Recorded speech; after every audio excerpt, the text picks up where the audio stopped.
5-ci hədis. Hədisdə buyurur ki, Allah Resulü sallallahu aleyhi ve sellem buyurur ki, deyir Allah Taala qısqanır və Allahın da qeyrəti qısqanmağı bir müminin Allahın haram etdiyi şeylərə yaxınlaşmasıdır. Deməli, haramlar, hədlər, hüdudlar Allahın qeyrətidir. Yaxınlaşmaq olmaz. Allah qısqanır bəndəsi zina edəndə, bəndəsi fuhuş, münkər əməllər edəndə, fuhuş, münkər şeylərə baxanda, günahlar eləyəndə Allah sevmir. Bu Allahın, bu şeylər, hüdudlar, haramlar hamısı Allahın qeyrətidir. Allah qısqanır.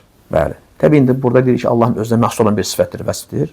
Lakin görürsən, Allah sevmir bu şeyləri. İnsan da gərək Allahın qəzəbinə düçar olan əməllər yerinə yetirməsin. Bilsin ki, nə edirsə Allah onu görür, eşidir, xəbərdardır. Hər halından xəbərdardır. Günah eləyəndə bilsin ki, Allah da onu görür, şahiddir onu etdiyi əməllərə.